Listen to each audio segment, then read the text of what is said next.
Ambition can simply be the driving force in which we shape our lives. Ambition to be better than we currently are, morally, financially, anything at all, in order to take better care of ourselves, our loved ones, our community. Being ambitious, being motivated, this can be a positive trait in and of itself. But what about ambition for the sake of ambition? A desire for power for the sake of that power alone, not as a means in which to help others, but as an end unto itself. The works of William Shakespeare are decorated with such men and women, those who seek power not to serve their subjects, but to subjugate others or to congratulate themselves. Goneril from King Lear flatters her father, the king, in hopes of gaining his favor and his land. Claudius from Hamlet murdered the king in order to take his throne. Deposing monarchs and stealing power is a recurring theme in the plays of Shakespeare, and the motivations of the traitors and usurpers is usually power itself rather than some other personal agenda against the sovereign. The desire for power and prestige with no real goals beyond the ascension remind me of a dog chasing a car. Once he catches it, what is he even going to do with it? The desire for power over others without any desire to help others is selfish. Is a kind of personal best achievement that makes everyone else suffer. Such is the case with the tragedy of Macbeth, a play from somewhere between 1599 and 1606 by Shakespeare and most recently adapted into film in 2015, directed by Justin Kurzel. Macbeth, a Scottish general, receives a prophecy from witches. In the play it is always 3, in the film it is 4, including a child. The Weird Sisters, as they are called, tell Macbeth that he will be king. After some encouragement from his wife, Macbeth murders King Duncan and ascends the throne. Macbeth goes mad from guilt and corruption of his position. He then comes into conflict with Macduff, and in his arrogance and belief that he cannot be killed, is defeated. Macbeth, as a character, is defined by 2 conflicting personality traits: ambition and self-doubt.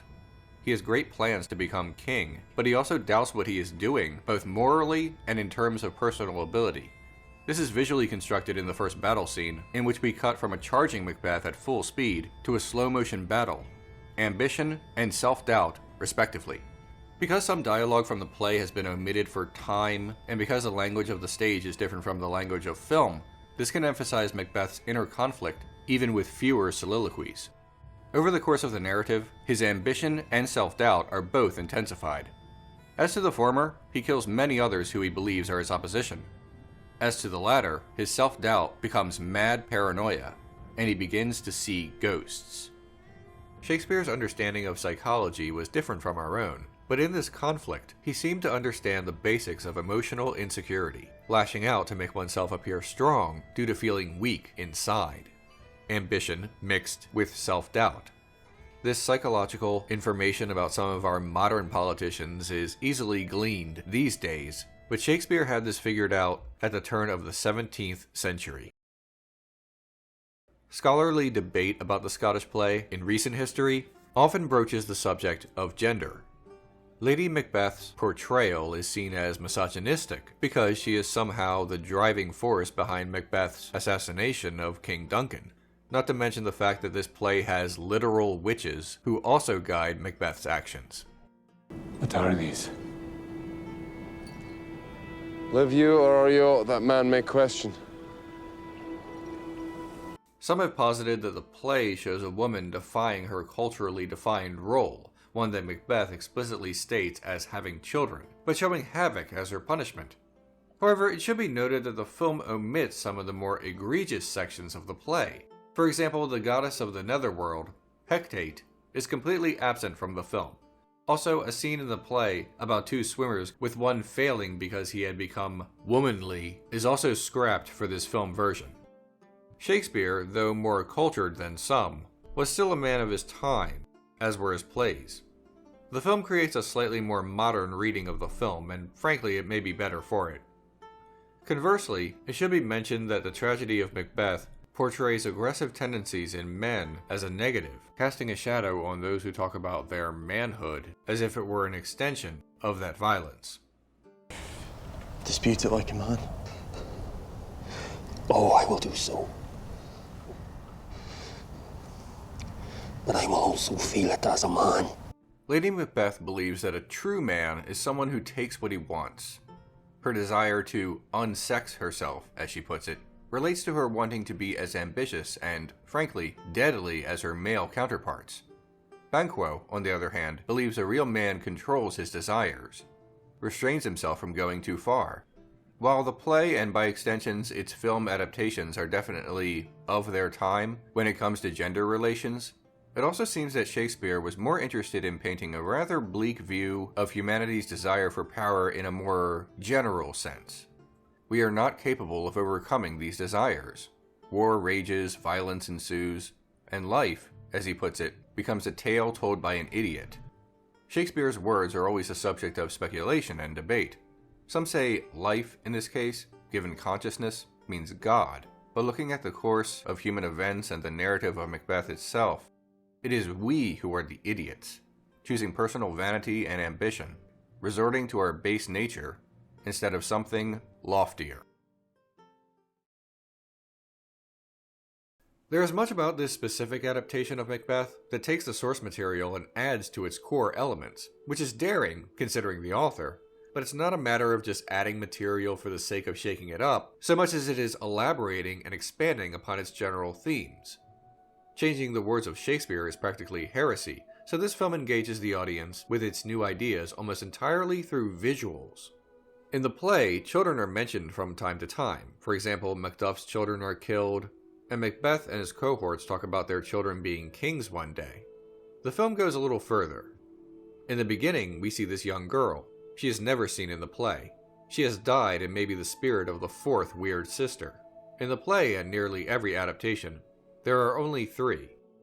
When the first battle is ready to begin, we get close shots to reveal that the soldiers are all young boys.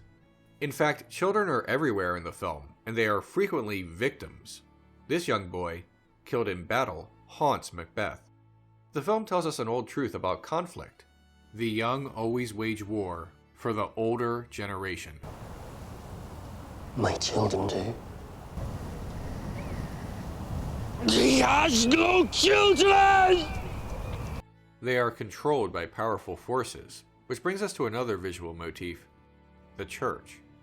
Presenting a soliloquy in film doesn't always translate from the theater, but in this scene, Lady Macbeth's speech is transformed into a prayer. There are visual references to Christianity everywhere, from the crown to frequent sightings of crosses. The play speaks of God too. Macbeth tries to justify murdering Duncan to himself by reasoning that the good king will be ushered into heaven, almost like he's doing him a favor. We love to rationalize our actions, and if we can shroud it in the will of God, so the better. There are also biblical allusions, such as comparisons to Saul and Jezebel.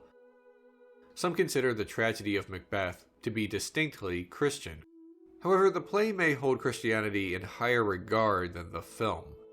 The way the cross is displayed during dark scenes suggests that the director is making a connection between the absolutism of God and justification for violence. Again, this elaborates on something that is already present in the play, but twists it in a new direction and for a new audience. War is more predominantly displayed in this film than in the play. We see the carnage. This battle, for example, is nowhere in the play. Shakespeare's version opens with someone briefly describing the results of the conflict. In the film, this description does not happen until about 8 minutes in. The dangers of ambition, leading to violence, is visually presented in the film through fire, something not showcased very much in the play. The young girl, relevant only to the film, is burned in a funeral pyre, foreshadowing children being burned alive later on. Fire is everywhere in the film, eventually destroying everything. Macbeth's ambition becomes apocalyptic. Wanting power for the sake of power is given fiery form and consumes everything that Macbeth loves. The final scene is a child running into the red fire, a culmination of the visuals, another generation lost to ambition.